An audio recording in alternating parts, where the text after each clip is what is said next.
or reacting to this video. Follow. Let's start the video.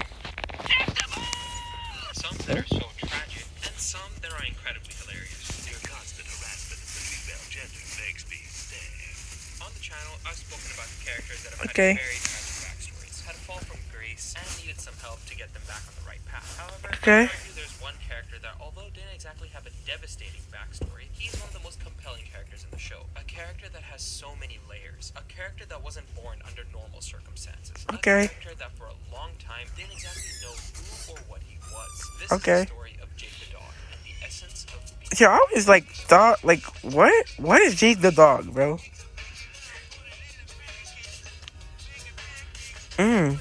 Okay. No, okay. I have too many plans. I need to finish the edit. I know you guys are gonna be like, oh my goodness, you don't even finish the edit. No. We should make a freaking song, bro. After the edit, we should make a song, bro. In the episode The Enchiridion, Finn and Jake go to this mountain that houses the Enchiridion, a book that has all the info a hero needs to become a better one. However, on the way, Finn is bombarded with trials and challenges that he struggles to overcome. That's when Jake helps him realize that everything he is seeing in these hills isn't real. They're all illusions. He says, This place is designed to mess you up, to mess with your head. It's all just Oh. test your heroic attributes. and then he gets great. The main point I want to illustrate here is when the time is right, Jake acts like a big brother to help Finn in his trouble. He's everything Finn strives to be and more, for the most part. I'll briefly mention the episode For the most part. where we see that Jake is having trouble balancing hanging out with his girlfriend, Unicorn, and spending time No. with Finn. Lady can only speak Korean for whatever reason, so when Jake proposes that all three of them should hang out together, he gets a universal translator for her, which gets Finn and LR close. Jake gets Whoa. and starts looking at his phone. Let's see. No. First of all, no. So Bro. when Jake proposes that all three of them should hang out together, he gets a universal translator for her. No, brother, no. Brother, no. No. There's no right in Finn, bro. Like, this is my girl, and you're riding on the back of her? Nigga, we're boxing the night we get home. And, like, you better put your gloves on because I'm not stopping for you, bro. I'm not stopping for you to put on your gloves. I'm not stopping for you to, like, to get warmed up. I'm not stopping for you to even stretch. Boy, if you're on my girl's back, what the fuck are you doing? Where's Jake? Where's Jake, bro? Where's Jake in this picture? He could be on the back. No, he's not even on the back, bro. No. Where's Jake in this picture? Because there's no reason for you to hang out with a 1v1. There's no reason for you to be in a 1v1 with my girl. In a 1v1 lobby with my girl, bro. We're boxing the night we get home. Jake gets jealous and starts looking through his phone. Let's see. I mean, I understand, bro. Dennis, Reggie, Peter, George, Larry, Luke, David, Benton, Mike R, Mike H, Mike A, Gareth Jennings, Mr. International, Mr. Outrageous, Captain Majesty, The Flying Letters, Okay. Brothers, Pete the Punk. Tiffany. Perfect. This is where he tries to reverse the jealousy by calling Tiffany. Why would I be jealous of Tiffany? Because Tiffany's a boy.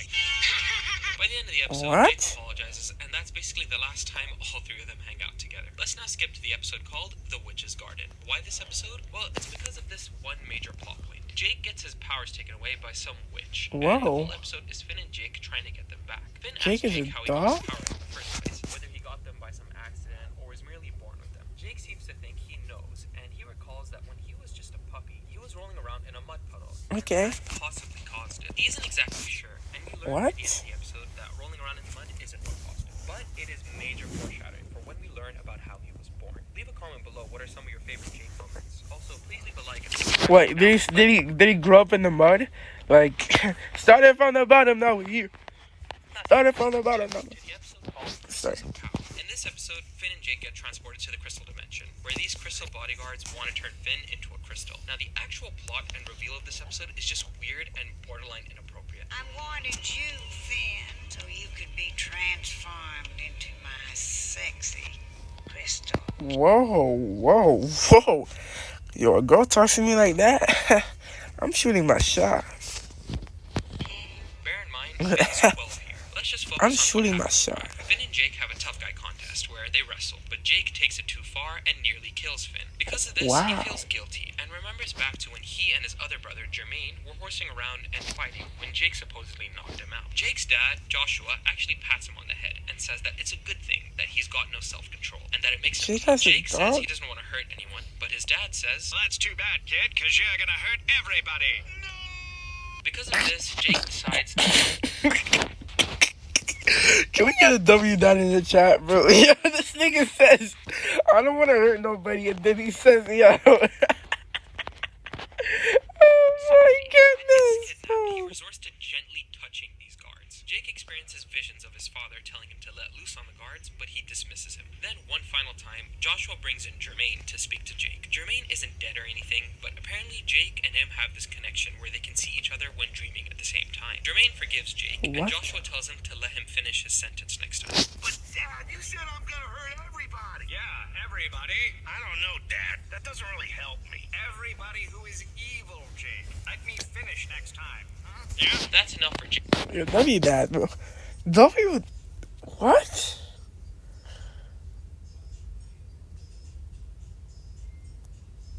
Why did he stop?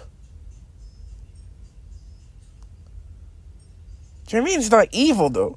Yo, like, no, something, like, it just doesn't make sense.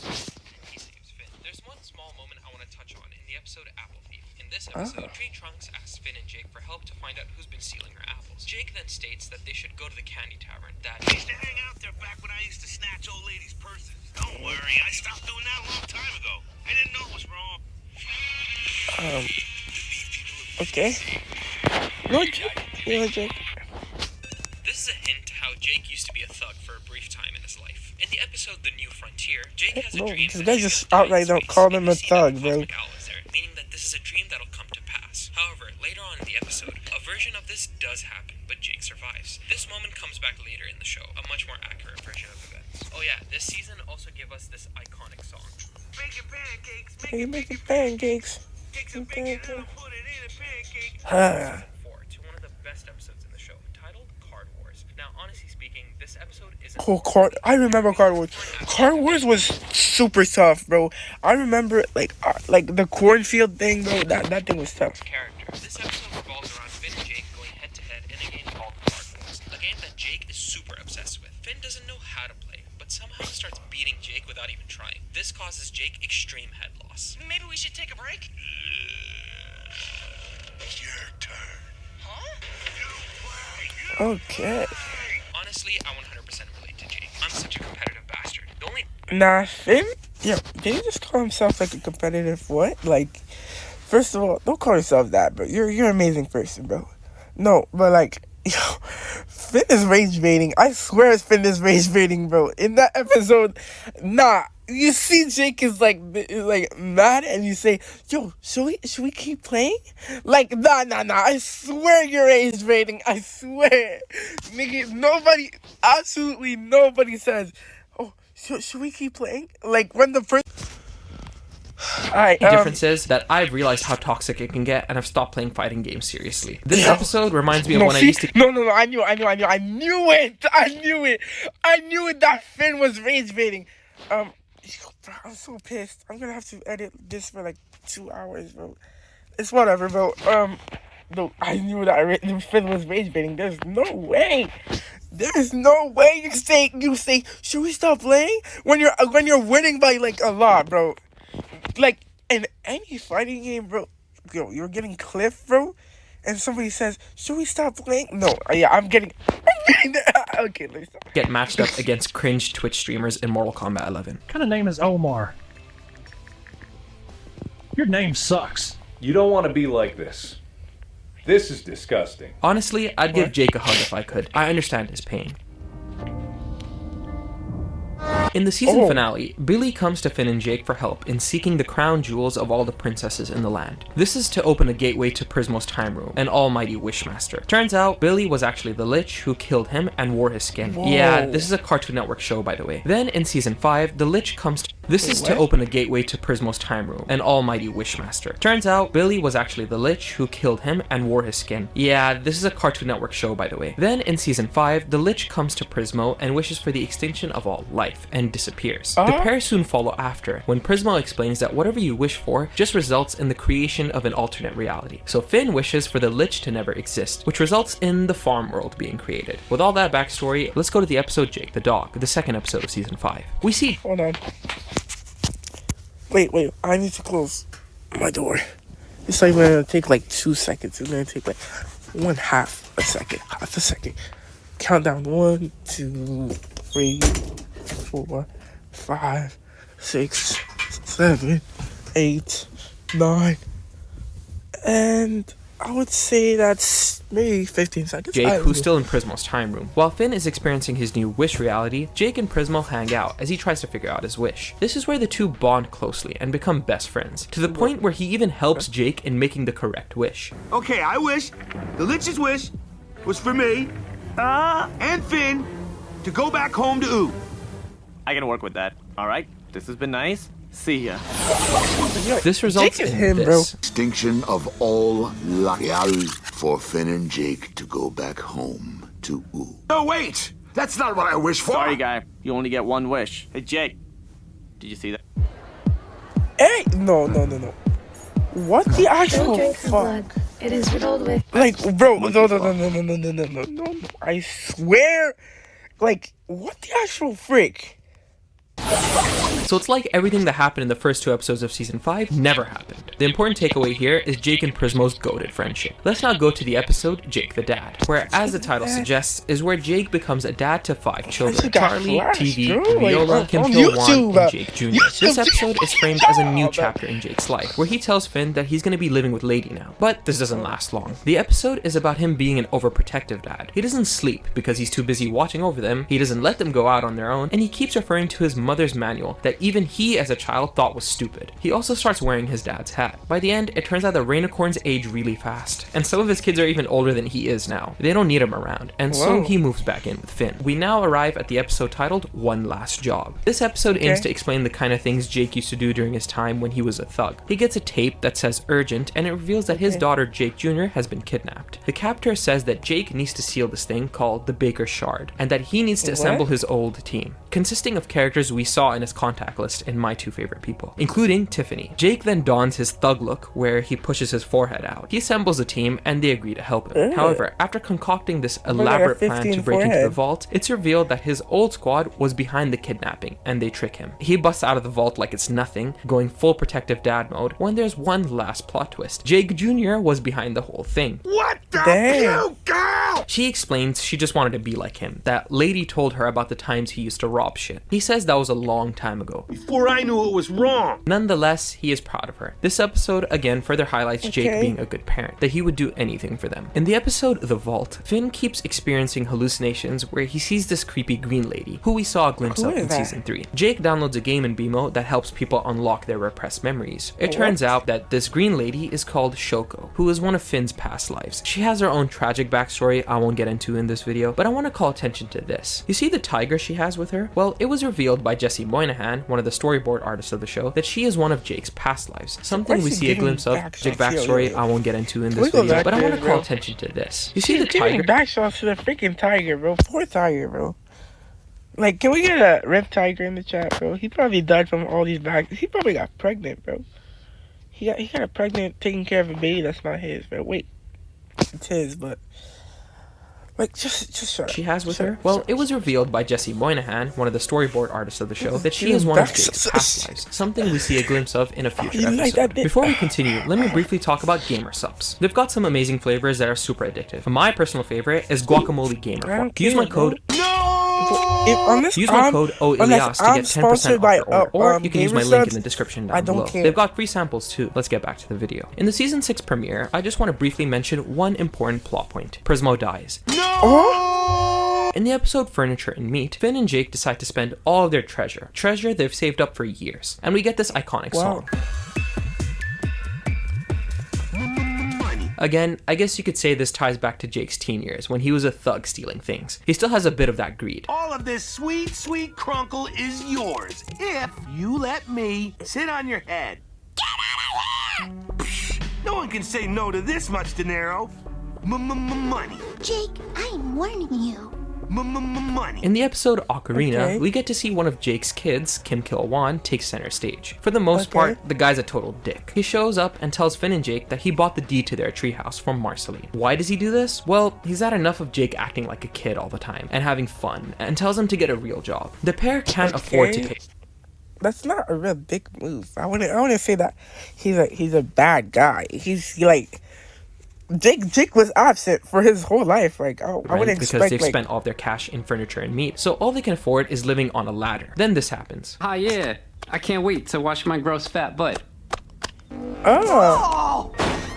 Oh, holy cow. Oh boy, please hurry. Yes, he's inside my apartment right now. So they get arrested, What? and Finn understandably loses his shit, asking Jake how on earth KKW can buy their house when they live there. And Jake responds with possibly the realest explanation a cartoon can ever have. Back in the real old days, it was just every man for himself, and the strongest, meanest men got the best stuff. They got the green valleys and were like, the rest of you, y'all scrats get sand. Once the strong guys got it how they liked it, they said, this is fair now. This is the law. He basically explains capitalism in a nutshell. Goated show, man. Kim Kil-wan then bails him out, gives Jake the receipt, and then he remembers he buried some gold in the front yard of the treehouse. After digging it out, Kim Kil-wan tells him that it was buried in his property, therefore it's his. Then we get this line from Finn. I'm gonna be frank here. Your son's a real-time Jingle Blaster. Finn and Jake then theorize that maybe Kim Jingle Kil-wan is Blaster. doing all this No, because he got... that's added to my vocabulary. I'm gonna use Jingle Blaster every single time I want to say.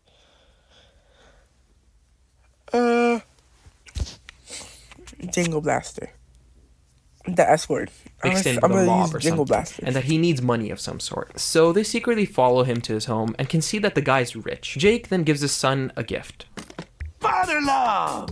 I love you, I love you, I love you, I love you. As well as an ocarina. Kim Kil-wan has a change of heart and accepts the ocarina as legal trade and gives them back the deed. At the end of the episode, Kim Kil-wan tells his wife that he wanted his dad to change, to stop living a life of a child. But he realizes that maybe he was wrong about his dad, that perhaps it isn't so bad to live a life like that. While a lot of people interpret this episode as Jake's inability to change, I think it's important to note how much of an effect Jake has had in the land of Ooo. Both of them are considered Oo's greatest heroes. If Jake stopped and got a job, then he would have to say goodbye to being a hero. Besides, we see Jake's character evolve much more in later seasons. We now arrive at one of the most pivotal episodes revolving around Jake's origin, Joshua and Margaret Investigations. It's Jake's birthday, and Finn asks him if he remembers any of the stories his parents told him about when he was born. This is where we get to see a flashback of when their mother Margaret I'm crashing out. No, like, I'm crashing out if this guy eats the whole cake.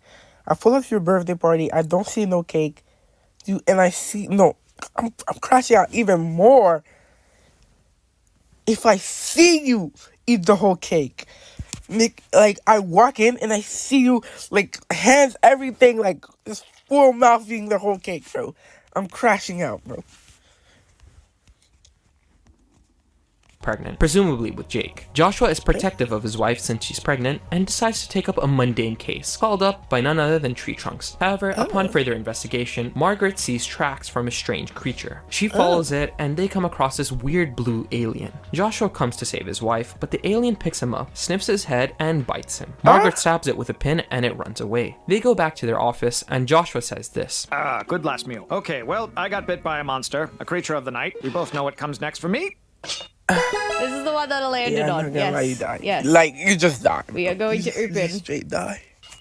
Just make it snappy, darling. Man, this show had so many lines that went over my head. Margaret does some research and thinks that if she can get some venom from the creature that bit him, she could synthesize an antidote. Joshua passes out again and she gets geared up to fight the monster. While tracking it down, we see something popping out of Joshua's head and he's in immense pain. Eventually, Margaret finds the thing, fights it off for a bit, gets some venom from it, and leaves. Then we see the monster smile and laugh devilishly before opening a portal to some far-off world. This entire sequence is paid off 4 seasons later. The foreshadowing of this show was next level. Margaret returns, but is now about to go through labor. She finds Joshua behind their work building, where this happens. Margaret, stay away.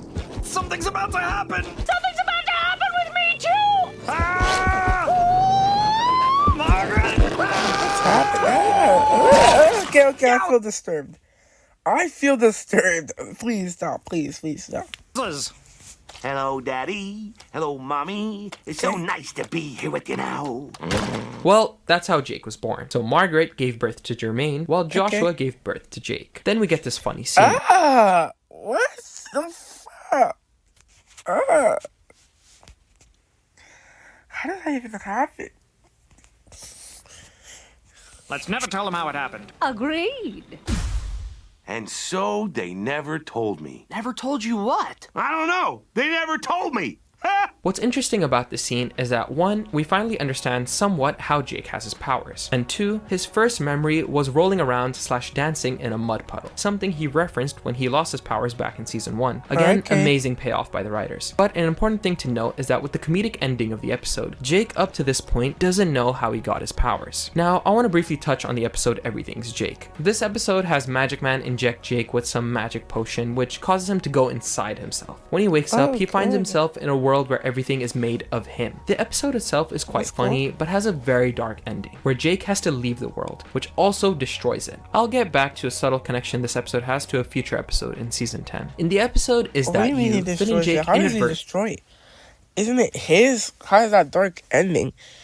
It's just a bunch of his personas inside of one world.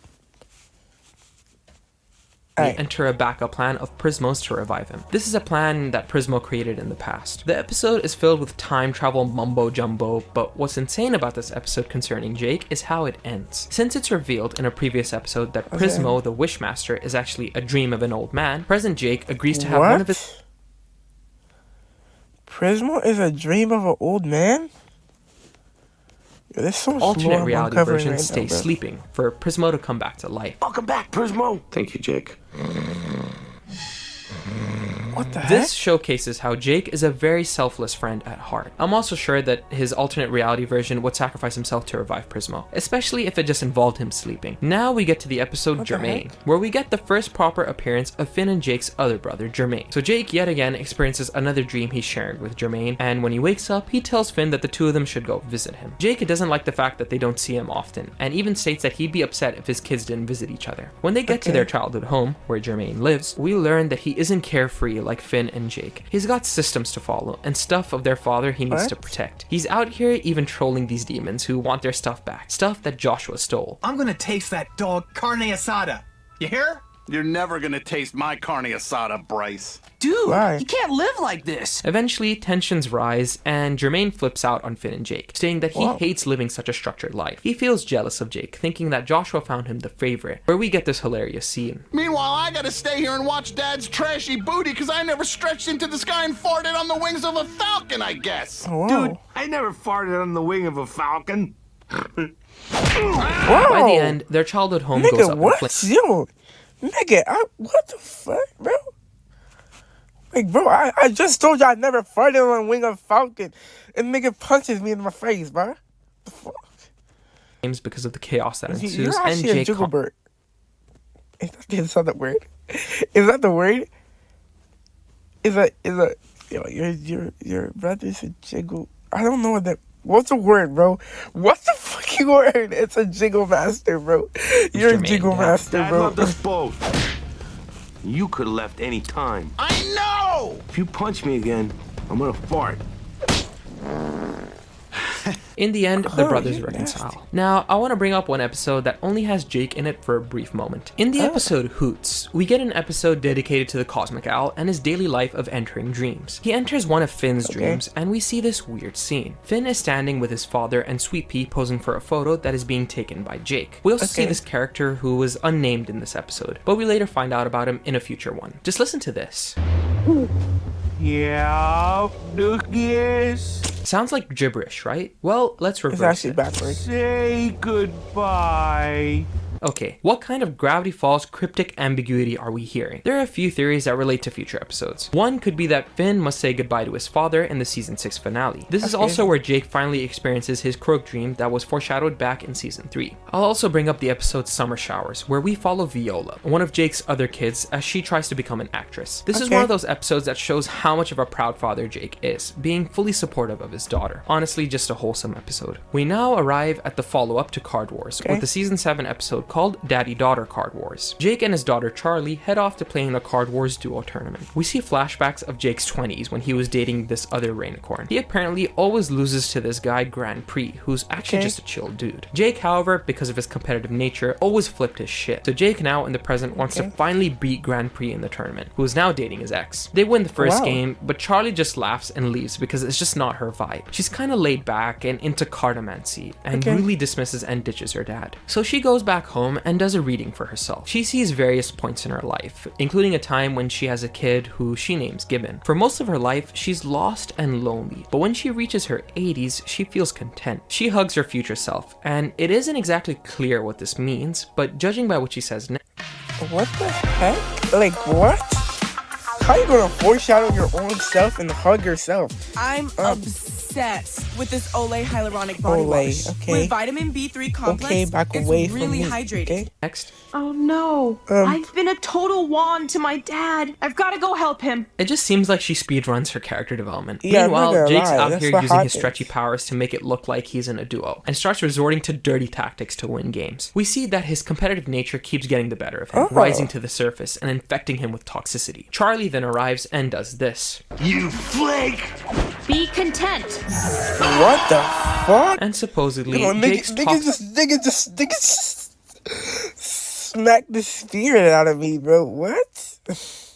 competitive nature has been completely eviscerated. We see this when the final match happens. Jake and Charlie lose, but instead of losing his shit again, he shakes Grand Prix's hand. The episode is just speedrunning the theme of growing up. In the episode Wheels, Jake hangs out with Kim Kil-won's daughter Bronwyn in hopes he can bond with his granddaughter. But instead, his motivation changes to trying to impress her friends. Again, further showcases that he's got his childish tendencies. Following the Islands miniseries where Finn meets his mother and other humans, we arrive at the episode Orb, which foreshadows a bunch of events in the future. Mother? As they head back to Oo on their boat, they're about to sleep. How is his mother?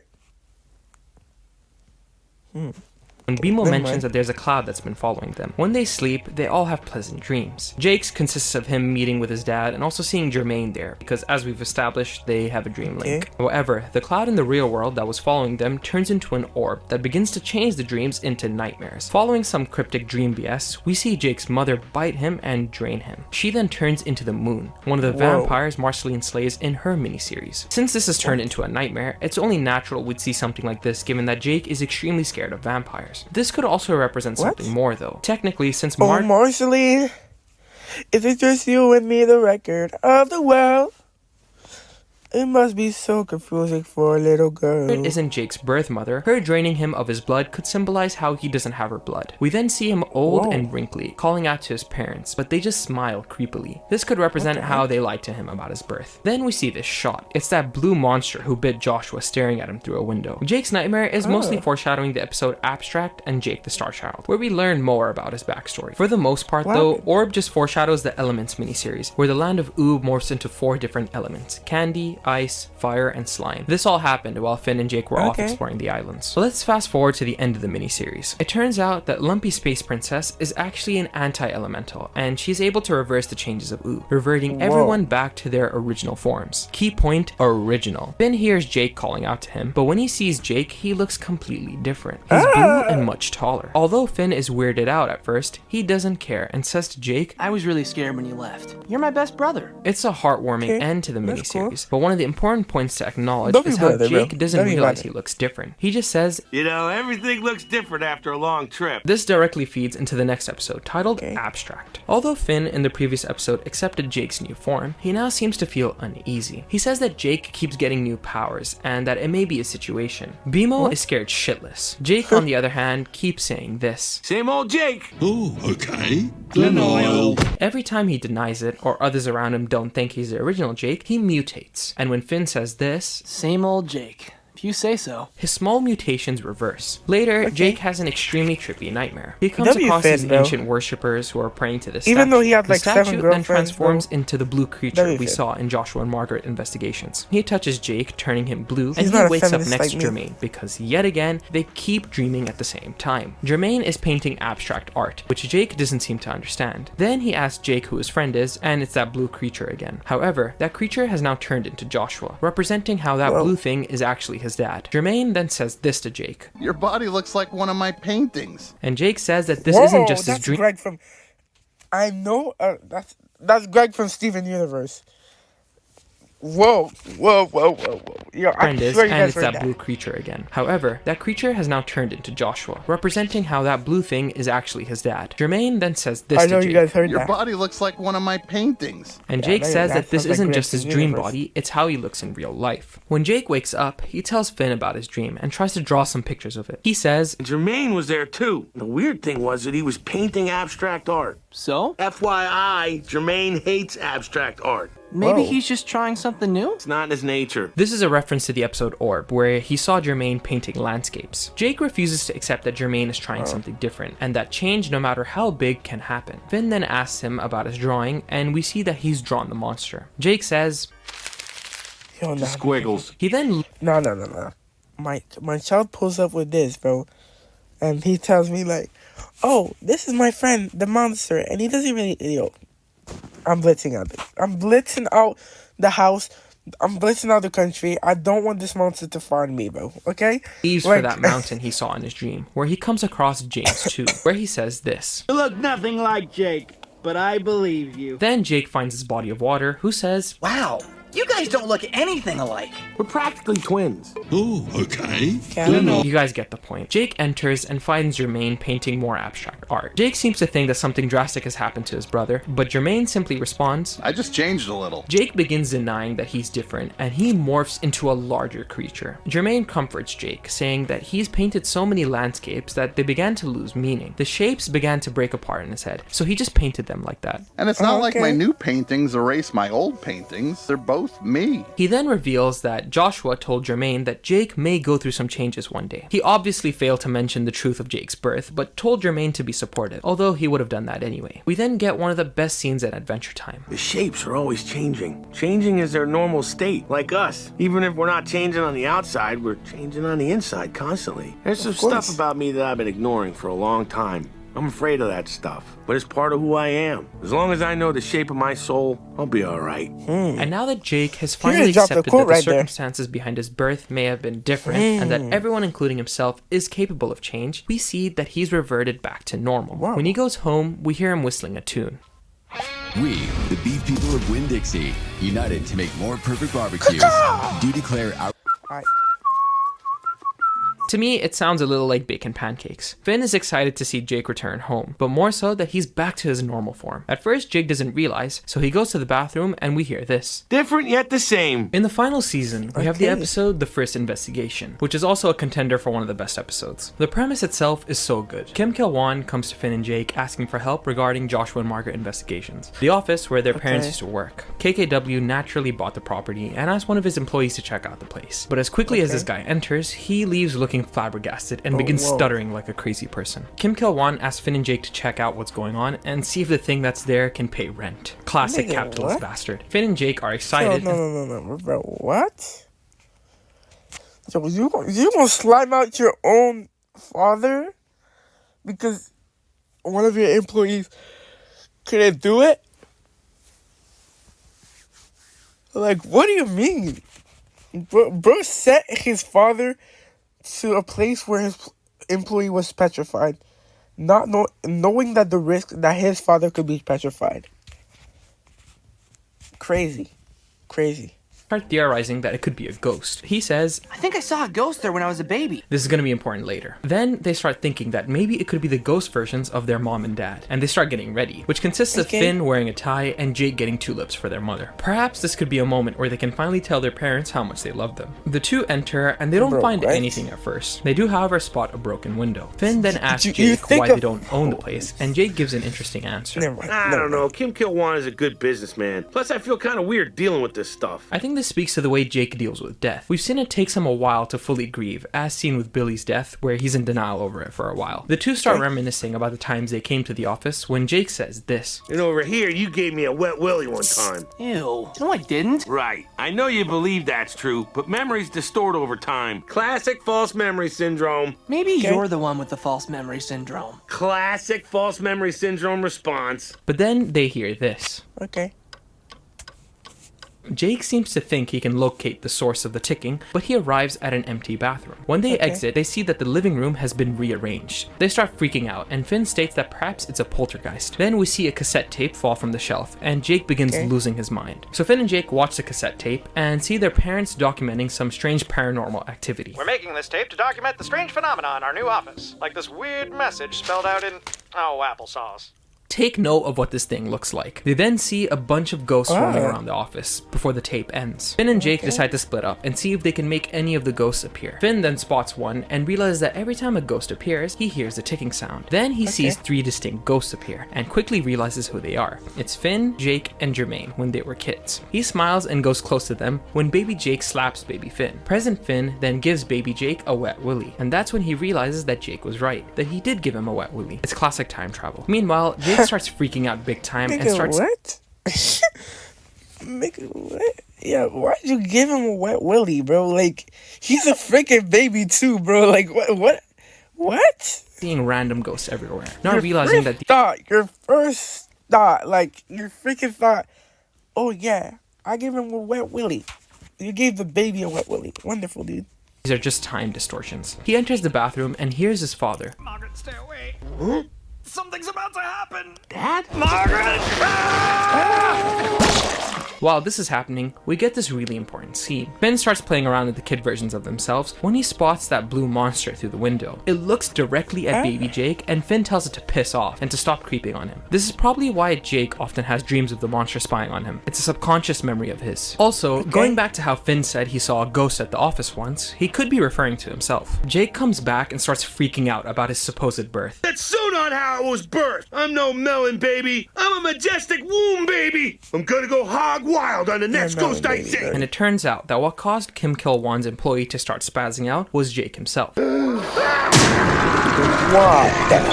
Finn calms Jake down and tells him that there are no ghosts and that they're just time slips. They follow one of the apparitions to the attic and find this guy called Clockbear. He is one of the experiments this corrupted human doctor started when she entered Ooh. This was a precursor to the Islands miniseries where Finn finds out more about the humans. Oh yeah, we also saw Clockbear in that dream where Jake has that creepy reverse message. Anyways, Clockbear escaped, but now he's here and he looks broken. He falls and Finn starts unwinding his clock and the time slips start getting absorbed back into Clockbear. As this is happening, Finn quickly goes downstairs and we see this.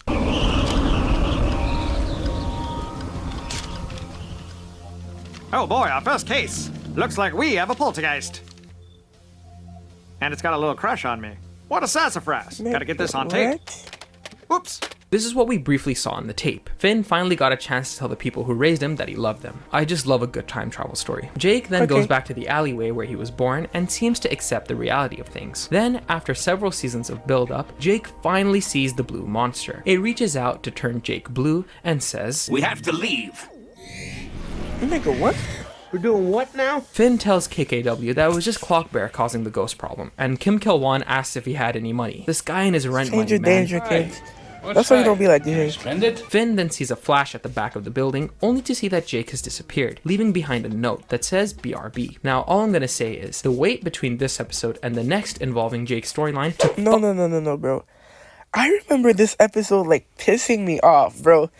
They said the first investigation was just them exploring a house. The episode was not... Okay, let me stop. The episode was good, but they left us on a cliffhanger, and I was watching it on a channel. Like, you know the like how Cartoon Network used to have a channel, and like they used to have like their own TV station, bro. I finished the episode. Second, I get left on a cliffhanger. Third, I get an ad about the same ad that I always get. So I was just pissed off. Like, this episode just, like, gives me, like, no. This just, no. Fucking ages. Trust me, if you were there watching this show as it aired, you know how long the wait was. No. I tell you. No, I told you. And this guy knows my struggle, bro. I know this. Episodes, let alone the finale itself. Anyway, we now get to the episode Jake the Star Child, where we finally learn about the mysterious blue monster that's been following Jake ever since he was a kid. His name is Warren Ampersand. I'm your alien bio dad. They arrive at their homeworld, and he tells Jake that he traveled to Ooh to implant his stretchy DNA in a suitable host. However, now he's dying because he used the last of his powers to bring Jake here. Everyone on the planet knows Jake because, as Warren states, because you're the most important person to have ever lived. It's also revealed that he's been watching Jake at all the important moments in his life. We see this with all these murals that have been painted. But there's one that hasn't happened yet, where Jake has to fight this tentacle monster called Ishkano. Warren tries to bond with Jake, despite saying, "Oh, I wouldn't dream of asking," and gives Jake this belt, while he wears this one. The next day, Warren gets Jake to stretch through this gate that houses the weapon that can destroy Ishkano. But we see that while Jake stretches, he seems to start becoming more weak, something that he wouldn't normally be. We also get a subtle callback to the season 2 episode The Limit, where Jake must stretch through a maze. He says, "Actually, I'll do anything you guys want if you say my name 3 times. And in this episode, Jake too feels compelled to finish unlocking the gate when he hears his name get chanted 3 times. Jake, Jake, Jake, Jake, Jake, Jake, Jake, Jake. After getting the weapon, he goes back to his room where we see him looking frail, kinda like Warren did when we first saw him. Later, Jake sees Warren, who's looking at his fresh new body. Jake begins to become more suspicious of him. The next day, Ishkano approaches, and Jake must stretch through this weapon to defeat him. By the end, Jake looks like a dried up plum, while Warren looks young again. The residents of the town disappear into the ground, including... You know what that story is? Rapunzel? It's like the Rapunzel story.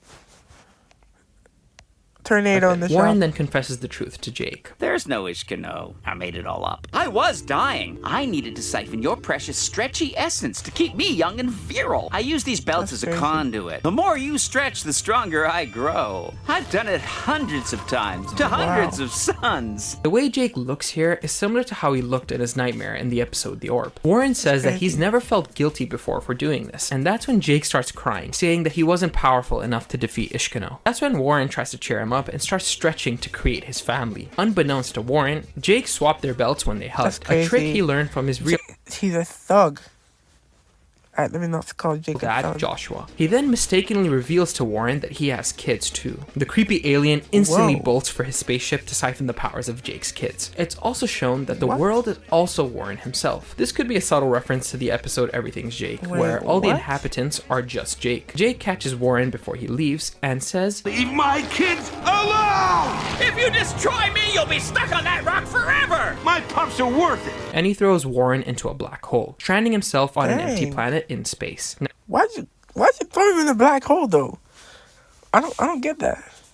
Here's the thing. Remember that episode involving this dream, where if you reverse this, you hear Jake say, "Say goodbye." Given that Jake was stranded here, I genuinely thought that this was how Jake dies. I mean, it's been hinted at throughout the show, and with that creepy message telling Finn to say goodbye, I thought this was the end of him. This is also supported by how Clockbear was there when Warren took Jake away. But in the next episode, Finn and Jermaine, with the help of Kingman, bring Jake back home, just in time for the finale. In the final episode of the show, we see a 1,000-year time skip where everyone is dead. Well, almost everyone. We can see in the intro briefly stone statues of Finn and Jake, which means that they were revered as being some of the greatest heroes in Ooh. Oh yeah, real quick, we also see a glimpse of this character in the intro. This is actually confirmed to be Gibbon, Charlie's son or Jake's grandson. It looks like he became a tyrant of some sort, and the more you know. During the final battle, we see Jake go back to his blue form to try and stop Golb, but is left a depressed mess when the tree fort gets destroyed. During the final events of the episode, we see Finn and Jake near the music hole. In a previous episode, Finn was the only one able to interact with her because he experienced a great loss in his life, that being Finn's sword. But here we can see that Jake can interact with her too. Perhaps this is because he now has felt a great loss, like the treehouse, or how he thought Finn died when Golb swallowed him. Yo, did Bimo die or no? Yo, Bimo just got smashed by a giant hand. Either way, that's the story of Jake the dog. Is what I would say if there wasn't one final special that is the true ending to his story. You see, after the show ended, there was a mini-series called Distant Lands that were big episodes that explored the greater world of Adventure Time. In the episode called Obsidian, we briefly see an adult Finn, but no Jake. We do however see that Finn has a tattoo of him on his chest, signifying that this is probably after Jake has passed away. Let's now get to what I think is the true finale of the show, titled Together Again. The episode begins kind of like a season 1 episode, where Finn and Jake are fighting the Ice King. However, we can notice that some things are off, like how when Finn and Jake fist bump, we hear a metal sound. We did it. We were just roommates, living under the same roof, nothing more. But ever since she showed up... You do your job! Ouch! Huh? Jake starts to become a little less energetic and begins losing his vibrant self. Then we see a grave where Finn says, "What's that doing here?" Jake begins crawling towards it and melts. The gravestone now says this, and Finn starts losing his mind. He starts calling out for Jake, but then we see that this entire scenario is just a nightmare caused by these bug things. We see an old version of Finn, and he's now arrived at the dead world. Why? Well, because he died. Yeah, pretty depressing. Anyway, Finn enters and starts doing this. New regime. This is a callback to the episode James Baxter, where Jake says, "When we wake up in the 9th dead world, promise me you'll listen for this sound. Just that there's a lot of dead people there, we might get separated." So it turns out there are about 50 dead worlds, with 50 being the highest. Finn gets assigned to the 37th, but he wants to find Jake so they can be reborn together. A cool thing about the dead worlds is that you can shapeshift to any form you choose. We see this as Finn starts transforming into a bunch of his past lives. The entire premise of the episode is that New Death wants to destroy the afterlife entirely, including reincarnation itself. Finn finds out that Jake is in the 50th dead world, and eventually meets Joshua and Margaret again. They reveal that you can't just go to the 50th dead world. It's actually just a state of mind, that you kind of want to not get there. It's Zen or something. Later, Death seemingly destroys... You meet your parents and they say, yeah, you don't want to be with your brother, bro. What? Dead world that his parents are a part of, leaving Finn alone and distraught. A portal opens and we finally see Jake, who states he came out of the 50th because Finn's vibe was so intense. We hear him say, "Do I know you?" Yes, you know me! It's Finn! Finn! Right. I'm just messing with you, Fern. I love this because although Jake was never really attached to Fern during the original show's run, this line can be seen as him seeing Fern as Finn too. Check out my video breaking down Fern here, by the way. Anyway, after seeing Finn get beat up by the Undertakers, Jake finally breaks out of his majestic meditation self, and we finally get the OG Jake back. In the end, during the final battle with Death, who is actually being puppeted by the Lich, it is revealed that if you kill Death, you become the new Death. Finn and Jake start fighting for who has to do it, and we see them shapeshift into all of their forms. See what I mean by this being the ultimate finale? Eventually, Mr. Fox takes down Death mistakenly, and we get this heartfelt moment. Turns out, Joshua, Margaret, and Jermaine are saved thanks to Tiffany. Yes, that Tiffany. In the final closing moments of the show, Finn tells Jake, "When you left, I kind of freaked out. It was the worst thing to ever happen to me." Oh, come on. You still had plenty of other things to live for, right? Yeah, but deep down, I just kept waiting for the day I'd finally see you again. Unlike Finn, it seems like Jake did truly accept his death and was content with staying in the 50th dead world. We've kind of always seen Jake being in touch with his spirituality, so it makes sense. And despite everything, Finn asks Mr. Fox, the new Death, to send him back to be reincarnated into something else. Jake says his goodbye, telling Finn to live his best life, and that he'll see him when he gets to the 50th eventually. As Jake ascends and is about to enter the 50th one more time, he stops himself. With tears in his eyes, he follows after Finn and holds his hand. I'll just come back for fun, because it's great being alive with you. Good reason. That was actually like amazing episode, And finally, Finn and Jake I was are actually like together. clapping after that episode. Like, wait, pause. I was actually like applauding after watching that episode. That was a tough episode, bro. I was actually like, yo, it was tough. Again. And that is the story of Jake the dog. Don't lie to yourself. When the credits rolled and you heard this tune, yeah, I cried, bro. Yeah, I did. You were bawling your eyes out. I'll admit, I cried like a whiny baby. Jake the Dog's story is one about pursuing identity. It's hinted at in abstract that deep down, Jake was always afraid of his true origin. I mean, it doesn't take a genius to figure out that he's special, since no one in his family has his powers. He accepts that things don't always need to be the same. You know something else I cried to, bro? Undertale, bro. Who's the real geeks in this thing, bro? And people that know Undertale, bro. Everybody had a FNAF phase. Everybody had the Five Nights at Freddy's phase, but who had an Undertale phase, bro? Come on. And that change is real natural. nerds, right? This episode also relates to the Shipothesis thought experiment. This aims to ask how, if you replace all the parts of a ship, is it still the same ship? Imagine you began to replace the wood of a worn down ship until over time, none of the original wood remains. Is it still the original ship? In Jake's case, he is and isn't. Over time, we grow and evolve until we stop recognizing our past selves. But eventually, over time, we all become our own doppelgangers. You know, these completely different people who just happen to look like us. Jake has grown a lot since the show began. We've seen him overcome his toxic competitive personality in daddy-daughter card wars. We see him become a better father to his kids, a better partner, a better brother, and a better friend. While he has that innocent childlike wonder, he's also one of the more mature characters in the show. You gotta be really, really quiet. I remember that. That was funny. Jake, I thought it would be funny. Yeah, the guy likes fart jokes. I mean, who doesn't? His entire character can be summed up in this one scene. Emo, I've been playing this 72 hours straight. Can I please save after this battle? No, it takes up too much brain space. I cannot talk and run this game at the same time. Well, I guess that means I'm free. I live again! It makes sense as to why Jake eventually entered the 50th Dead World. The guy's always been in tune philosophically and spiritually, but in a way, I guess you can say that ditching Finn in the end would have been a little selfish. Their final adventure defeating death reminded him of how much he misses living with his brother. Jake the dog is one of the best characters in the show. Though he spends much of the series struggling with his identity, he ultimately accepts the harsh truth of his birth, which only makes him stronger. In the end, Jake the dog truly understands the essence of being. Please leave a like and subscribe for more videos like this. Have a video idea for what I should do next? Leave a comment down below. Would you like me to break down Omar Elias, bro? That was actually like a good freaking show, bro. Round of applause for Omar Elias, bro. That was actually a very good, like I would rate it. I would rate it. Yo, that might actually be a 10 out of 10, bro. I've never felt more like interested in the video before, bro. It's a 39-minute video. I just reacted to it like fully, bro. No like dull moments, bro. Like, yo, that was actually a good, like, W's in the shot, bro. W's in the chat.